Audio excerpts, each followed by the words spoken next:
ब्राह्मण कैसा भी हो पूजनीय है, आपको पूजन करना ही है, प्रणाम करना है।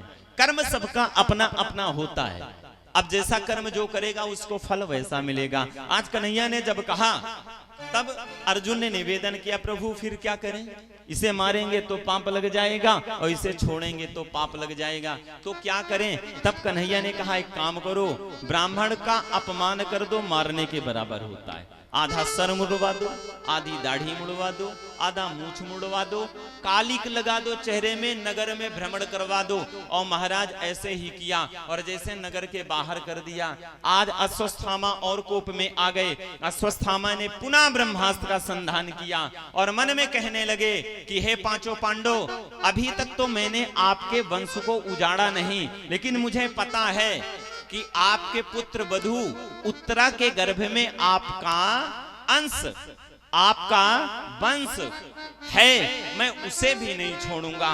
और महाराज जैसे ही गर्भ में उत्तरा के ब्रह्मास्त्र छोड़ दिया, उत्तरा के गर्भ में जैसे ही ब्रह्मास्त्र पहुंचा, आज उत्तरा को घबराहट होने लगी, डर लगने लगा कहीं मेरा प्रसव ना हो जाए, बड़ी जोर से पीड़ा होने लगी। कन्हैया की तरफ उत्तरा ने देखा और निवेदन किया कि हे प्रभु मेरी रक्षा करो। भगवान सामने प्रकट हो गए और भगवान ने चतुर्भुज रूप धारण करके एक सूक्ष्म रूप धारण किया और गर्भ में प्रवेश करके उत्तरा के गर्भ में उस बालक की रक्षा करी।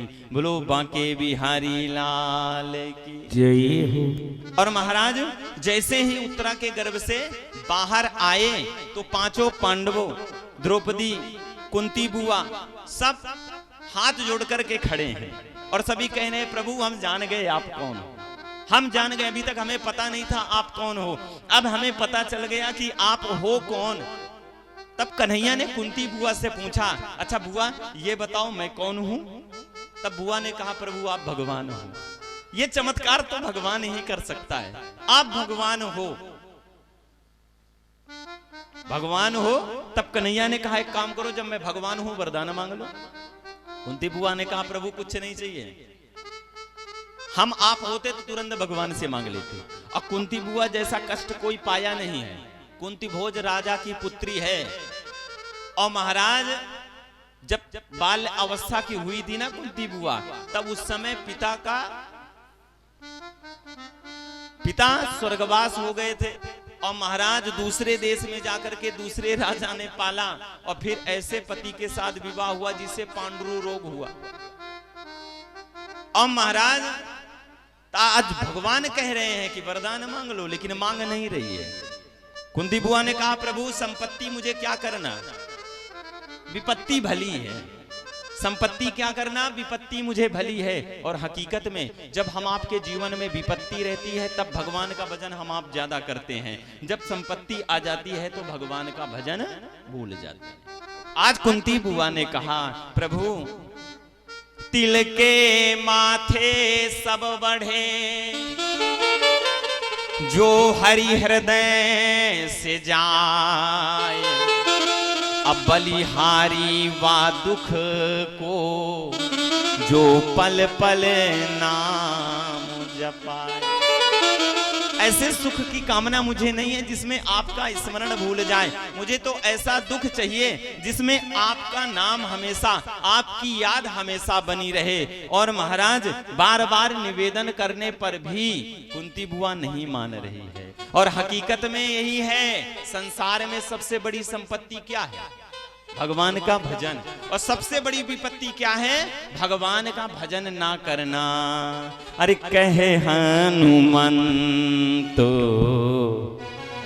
विपत प्रभु सोई, कहे हनुमंत विपति प्रभु सोई, जप तप सुमिरनो भजन न होई। ओ जप तप सुमिरन भजन न होई, जप तप सुमिरनो भजन न होई। ओ जप तप सुमिरन भजन न होई। विपत्ति क्या है, संपत्ति क्या है? संपत्ति है भगवान का स्मरण करना, और जिस दिन आपने स्मरण करना भूल गए उससे बड़ी विपत्ति संसार में है नहीं। विपदो नैव विपदा संपदो नैव संपदा विपद विस्मरणम विष्णु स्मरणम संपदो। हम आप क्या करते हैं, माया के चक्कर में पड़ते हैं ना। हम आप भगवान को भूल जाएंगे, माया को याद करेंगे। और एक बात बताएं, माया आएगी जाएगी, लेकिन भगवान का नाम है, एक बार आ गया तो दोबारा जाने वाला नहीं है। वो खर्चा नहीं होता, वो दिन प्रतिदिन आपके जीवन में बढ़ेगा, आपका विकास करेगा। आज कुंती बुआ को कह रहे हैं भगवान मांग लो, वरदान मांग लो, मैं भगवान हूं तो मांग लो।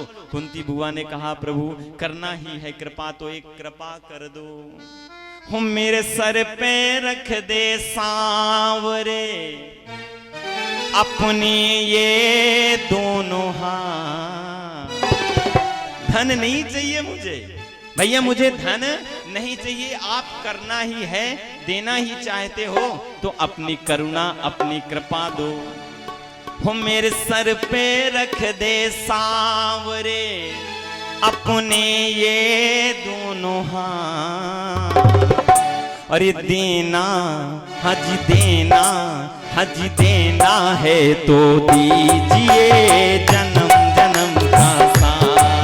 तो देना है तो दीजिए जन्म जन्म का साथ। हज देना है तो दीजिए जन्म जन्म का साथ। हज देना है तो दीजिए जन्म जन्म का साथ। मेरे सर पे रख दे सांवरे, मेरे सर पे रख दे सांवरे अपने ये दोनों हाथ। देना हज देना, हज देना है तो दीजिए जन्म जन्म का साथ। तो देना है तो दीजिए जन्म जन्म का साथ।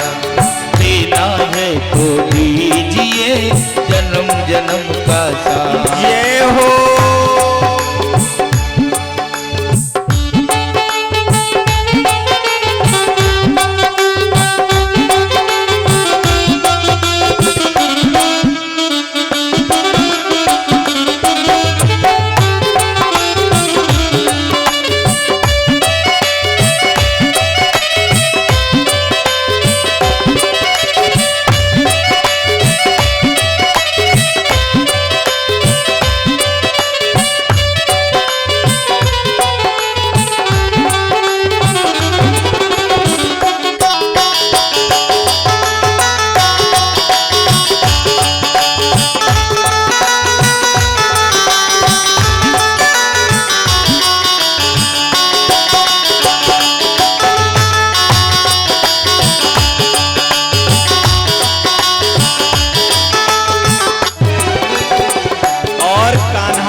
झुलस रहे हैं गम की धूप में, प्यार की छैया कर दे तू।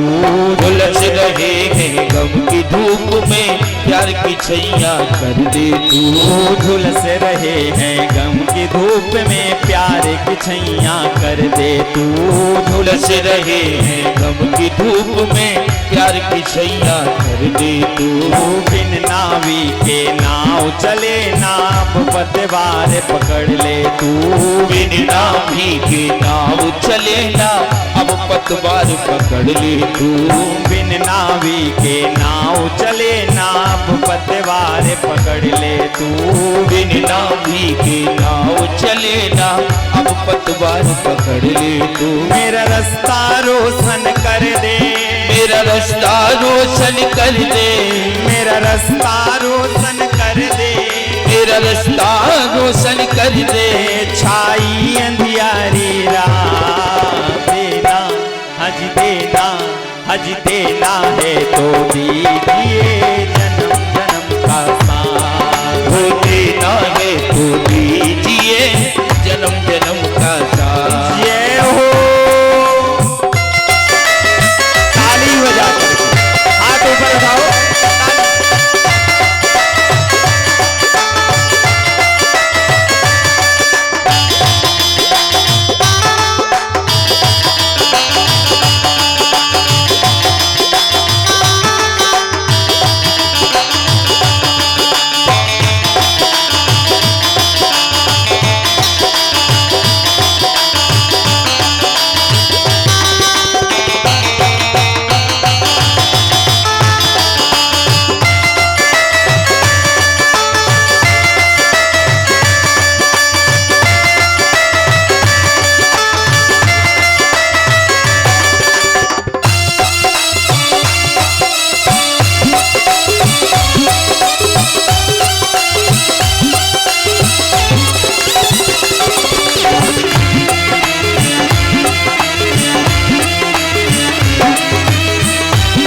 अपनी करुणा अपनी कृपा हमें दो। हमने सुना है शरणागत को अपने गले लगाते हो। हमने सुना है शरणागत को अपने गले लगाते हो। हमने सुना है शरणागत को अपने गले लगाते हो। हमने सुना है शरणागत को अपने गले लगाते हो। ऐसा हमने क्या मांगा जो देने में इतराते हो। ऐसा हमने क्या मांगा जो देने में इतराते हो। ऐसा हमने क्या मांगा जो देने में इतराते हो।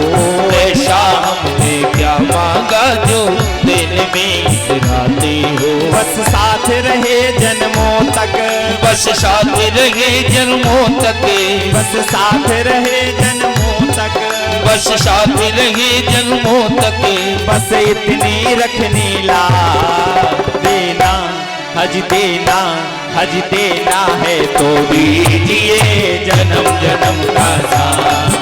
हज देना है तो दीजिए जन्म जन्म का साथ। मेरे सर पे रख दे सांवरे, मेरे सर पे रख दे सांवरे, मेरे सर पे रख दे सांवरे, मेरे सर पे रख दे सांवरे, अपने ये दोनों हाथ। हज देना, हज देना, हज देना है तो दीजिए जन्म जन्म का साथ। हज देना है तो दीजिए जन्म जन्म का साथ।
सर पे रख दो सांवरे अपने ये दोनों हाथ। देना है तो दीजिए जन्म जन्म का साथ। देना है तो दीजिए जन्म जन्म का साथ। देना है तो दीजिए जन्म जन्म का साथ। जन्म जन्म का साथ। जन्म जन्म का साथ। जन्म जन्म का बोलो वाके बिहारी लाल की जय हो। आज भगवान के सामने कुंती बुआ ने निवेदन किया, प्रभु आप अपनी करुणा अपनी कृपा बना दें बस। ठाकुर जी ने सभी को अमल भक्ति का वरदान दिया और इसके बाद पांचों पांडवों को ले गए भीष्म पितामह के पास में। महाराज आज उपदेश दिलाया भीष्म पितामह के माध्यम से और इसके बाद भगवान अपने धाम को चले गए। पता चला जिस बालक की रक्षा करी है भगवान ने गर्भ में, आज उसका प्रादुर्भाव हुआ है, उसका जन्म हुआ है। लेकिन वो बालक बड़ा विचित्र है, ना तो रो रहा है ना कुछ कर रहा है। एक काम किया, जब वो बालक धरा में आया, उठ करके बैठ गया और चारों तरफ देख रहा है। वो बालक ये देख रहा है जिसने गर्भ में मेरी रक्षा करी वो दिखाई नहीं दे रहा है। और महाराज जब भगवान को पता चला, भगवान आए, और जब भगवान आए, भगवान को देख करके वो बालक हंसने लगा। भगवान ने अपनी अनामिका उंगली सामने करी, उस बालक ने पकड़ लिया।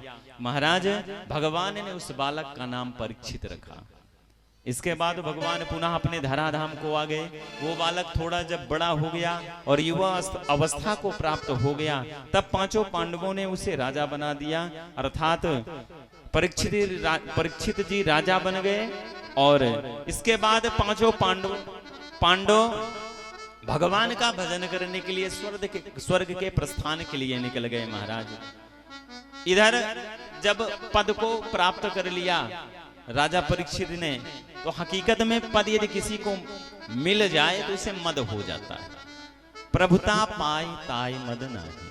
ऐसा कोई भी व्यक्ति, बिरला कोई व्यक्ति होगा जिसे पद मिल जाए और वो क्या करे, उस पद का दुरुपयोग ना करे। पद मिला और दुरुपयोग करना प्रारंभ किया, अर्थात उसे घमंड हो जाता है।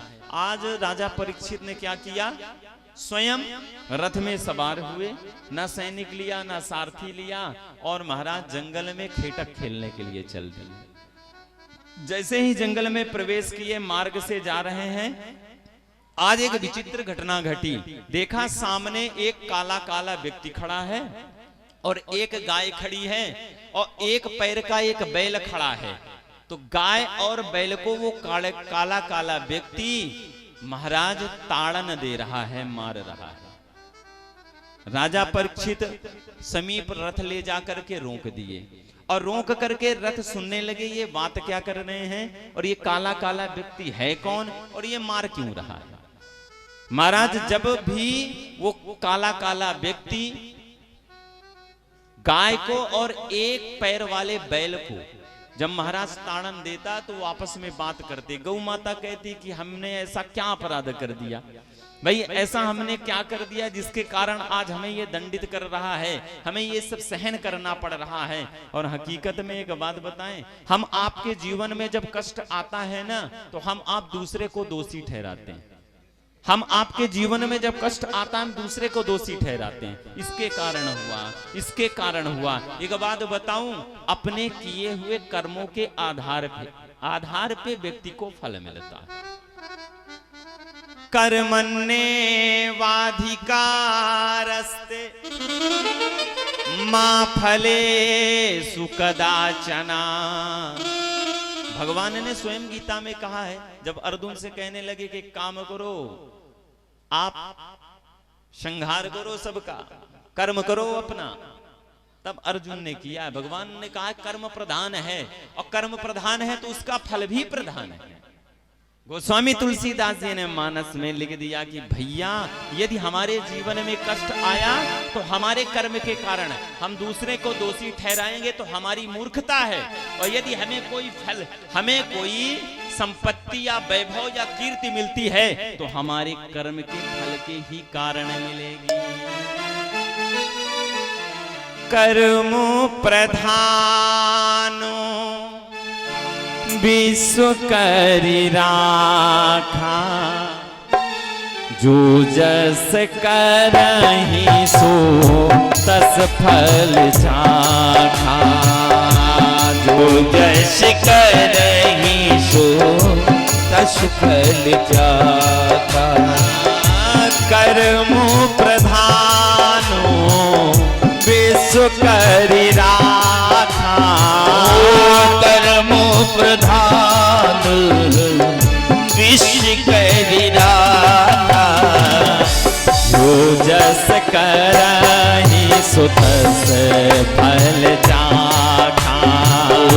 जो जस करहि सो तस फल चाखा।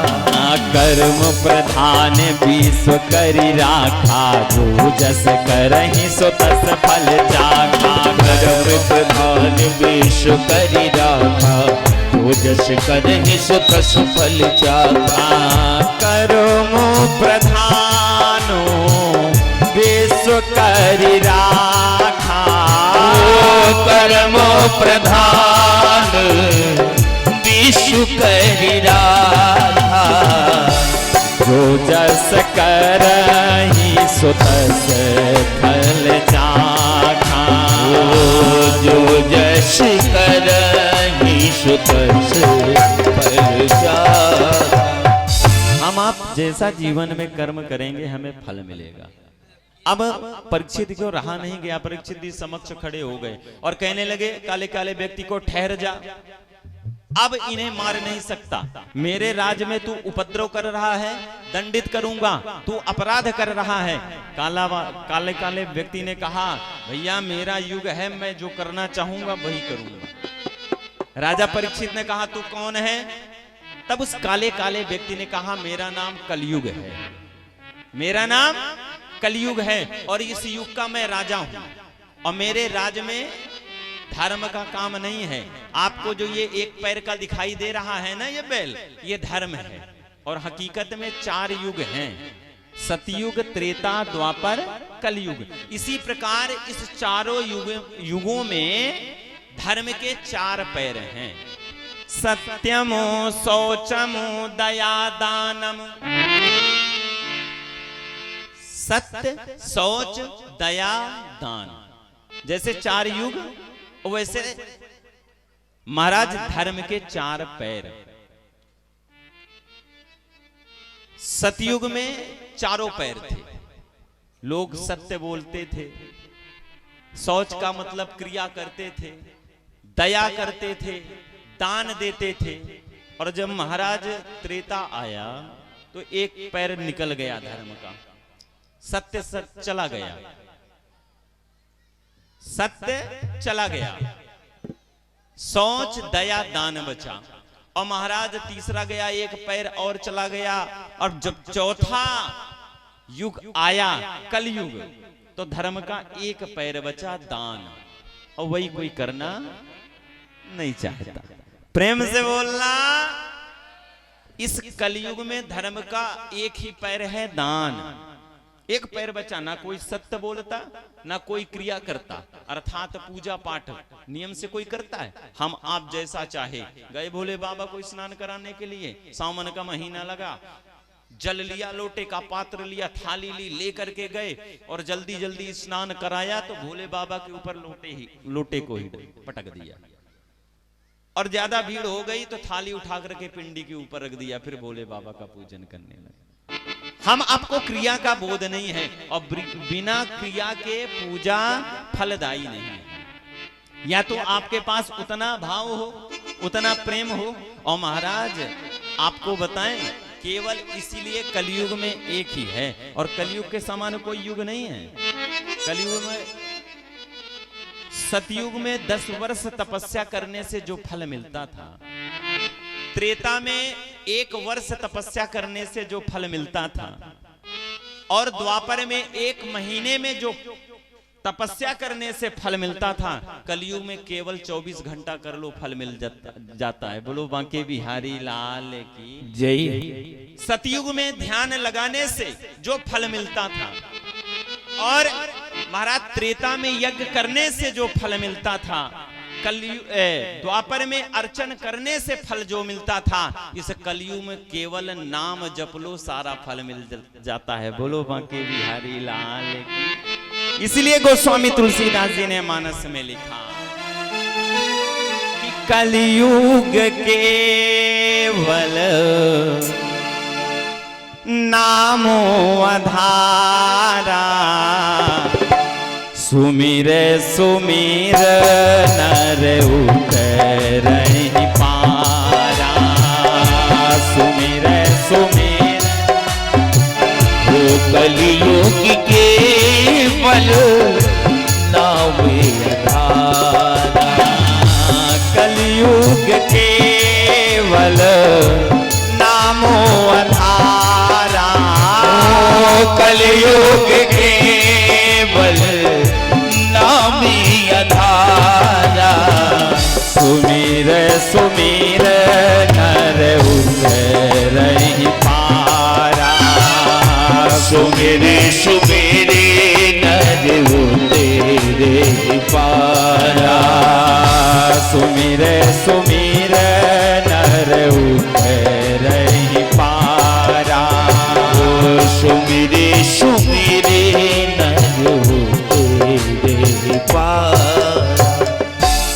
कलयुग के समान ऐसा युग नहीं है जो जल्दी भगवान की प्राप्ति कराता। और महाराज आज निवेदन किया राजा परीक्षित से कि प्रभु मेरा युग है, मुझे अपना काम करने दो, क्योंकि मेरा मित्र ही अधर्म है।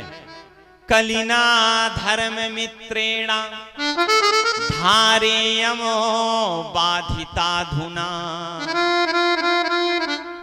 इस कलयुग का मित्र ही अधर्म है, और जहां अधर्म रहेगा वहां धर्म रहेगा। इसीलिए धर्म को आज ताड़ना दे रहा है। राजा परीक्षित ने कहा ये गौ का रूप धारण कौन कर रखा है? ये पृथ्वी मैया है। इन्हें जब कष्ट होता है तब ये गौ का रूप धारण करके भगवान को पुकारती हैं, तब भगवान धराधाम में इनकी रक्षार्थ के लिए पधारते हैं। आज राजा परीक्षित ने कह दिया ठहर जाओ, अब मारना नहीं, यहीं से निकल जाओ। तब कलयुग ने कहा प्रभु चरण को पकड़ लिया, प्रभु एक काम करो, एक कृपा करो, कुछ स्थान हमें दे दो जहां मैं वास करूं। मेरा युग है और मैं यहां से चला जाऊंगा तो मेरे युग को चलाएगा कौन? तो इतनी कृपा कर दो। तब राजा परीक्षित ने कहा 4 स्थान दे रहे हैं, 4 स्थान हम तुम्हें दे रहे हैं। द्यूनमो पानमो स्त्रिया सूनाम यत्रा धर्म चतुर्विदा। पहला स्थान कलयुग तुम्हारा वहां जहां द्यूनम जुआ खेली जाती है। और जो हमारे भाई बंधु हैं ना जो खेलते हैं जुआ, आज तक कोई करोड़पति बना? रोडपति तो जरूर बन गया। प्रेम से बोलना, रोडपति तो जरूर बन गया है, कोई करोड़पति नहीं बना। पहला जहां जुआ होता हो, और दूसरा जहां मदिरा का पान होता हो, तीसरा जहां पर नारी को देख करके आपका दिमाग खराब होता है।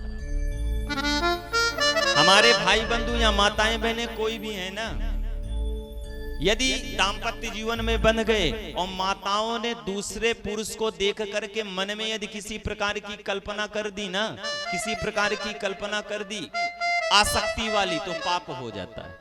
और हमारे भाई बंधु हैं, यदि पर नारी को देख करके मन में किसी प्रकार की कल्पना हो गई ना, दूषित कल्पनाएं, गंदी भावनाएं, पाप हो जाता है। और महाराज उस पाप को जानते हो क्या कहा गया है? कौन सा नरक? कौन से नरक में जाना पड़ता है? रौरव नरक। रौरव नरक सुने हो आप लोग ना? एक लोटा जल लो और उसमें हाथ डाल, और डाल करके जहां ढेर सारा धूल हो वहां उस हाथ को निकाल करके हाथ को कर दो। हाथ से लगा हुआ सारा जल जब उस धूल में जाएगा और उस धूल में के जितने भी कण उस जल में परिविष्टित हो जाएंगे, उतने वर्ष आपको नाली का कीड़ा बन के रहना पड़ेगा। बोलो बांके बिहारी लाल की। इतना बड़ा पाप लगता है। और महाराज कलयुग से कह रहे हैं 4 स्थान हैं आपके, जहां जुआ खेला जाता हो, जहां मदिरा का पान होता हो, जहां पर नारी के साथ संपर्क होता हो, और चौथा ब्राह्मण और गौ की जहां हिंसा होती है। कलयुग ने कहा ये चारों कर्म नहीं करते राजा जी। भाई राजा परीक्षित ये चारों कर्म नहीं करते हैं, और जब तक मैं इनके ऊपर सवार नहीं होऊंगा तब तक मैं अपने राज्य में, मैं अपने इस युग में राज्य नहीं कर पाऊंगा। पुनः निवेदन किया, चरणों को पकड़ा। और जब एक बात बता दें आपके, हम आप किसी से कितना भी नाराज हो जाएं, और ये जिससे नाराज है वो आ करके आपके शरण में गिर जाए, आपके चरणों को पकड़ ले, अंदर से अपने आप प्रेम प्रकट हो जाता है। और हकीकत में एक बात बताऊं मैं, यदि कितना भी बुरा व्यक्ति हो, आपसे कितनी लड़ाई हो गई हो, और वो शरण में बस आपके आ जाए, आप उसे क्षमा नहीं करोगे ना, तो आप पापी हो जाओगे, आपको पाप की प्राप्ति होगी। वो स्वामी तुलसीदास जी ने मानस में लिख दिया है, शरणागत जो तजहि निज अनहित अनमानो, ते नर पावर पाप में तिन्हि बिलो कतिहा। आज जैसे ही शरण में आया कलयुग, तब राजा परीक्षित ने कहा एक काम करो, जा सोने में तेरा वास हो। अच्छा बात समझ में नहीं आई, गीता में भगवान ने कहा है धातु नाम अस्म कांचनम, धातुओं में मैं सोना हूं।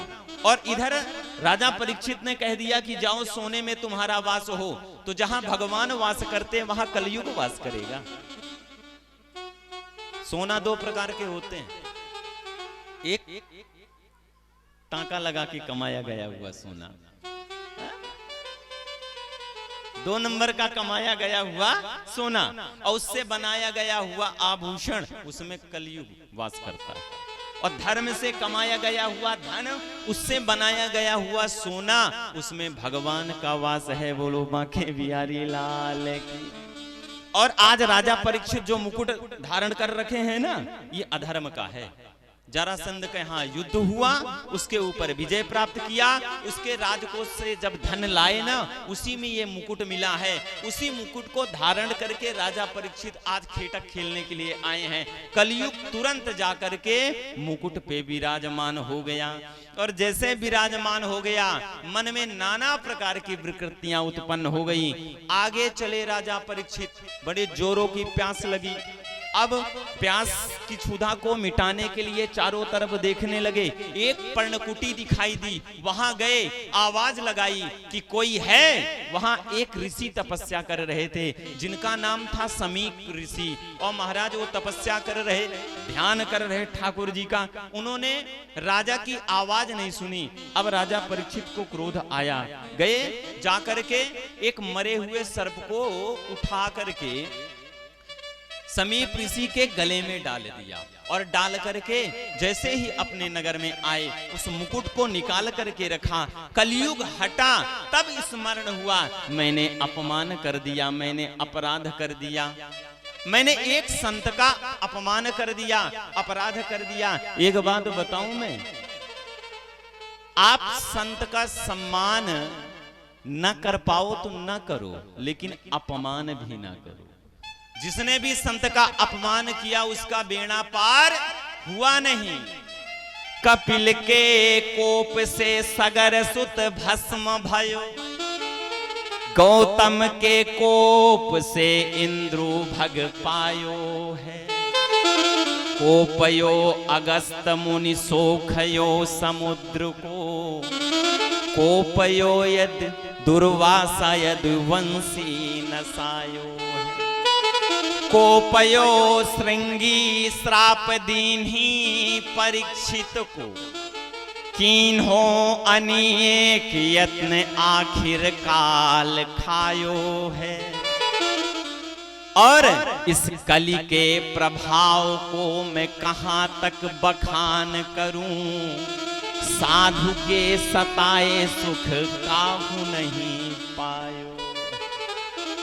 हम आप सम्मान ना कर पाए तो ना करें, लेकिन अपमान भी ना करें। हम आप देख लें, केवल प्रणाम कर लें, इतने में ही संत मस्त हो जाते हैं। क्योंकि संत कोई भेष नहीं है कि हमने भगवा धारण कर लिया, हम संत बन गए। माना इस सांसारिक के लिए भेष है, हमने भगवा धारण किया, माथे में चंदन लगाया, जटा रखी बापू जी जैसा, और कहने लगे हम भैया संत हैं। संत ऐसे नहीं बन जाता।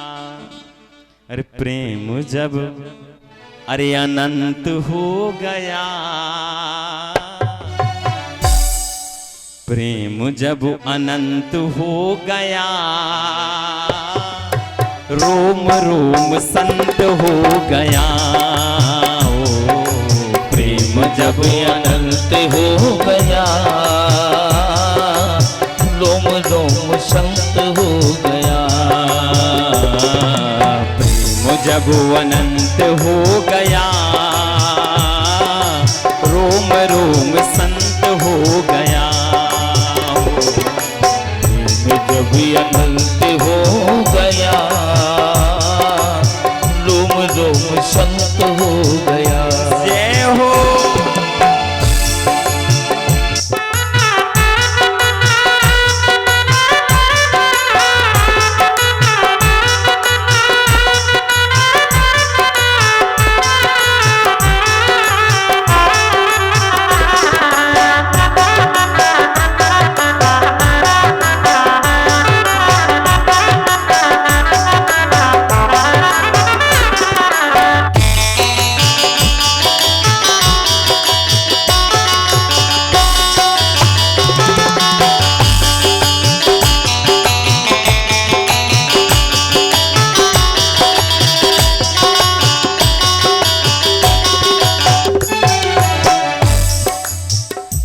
सुतवित नारी तीन आशाएं, सुतवित नारी तीन आशाएं। हम आप बंधे हुए हैं, कोई अपने पुत्र के प्रेम में, कोई अपने नारी के प्रेम में, कोई धन के प्रेम में।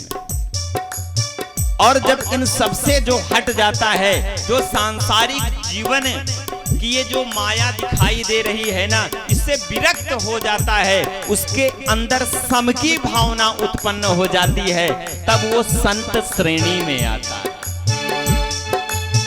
सुतवित नारी तीन आशाएं, सुतवित नारी तीन आशाएं, सुतवित नारी तीन आशाएं, सुतवित नारी तीन आशाएं। इनका अजी इनका अनंत हो गया,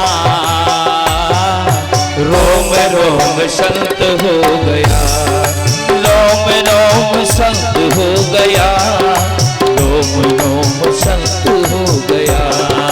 प्रेम जब अनंत हो गया, रोम रोम संत हो गया। प्रेम जब अनंत हो गया, रोम रोम संत हो गया, रोम रोम संत हो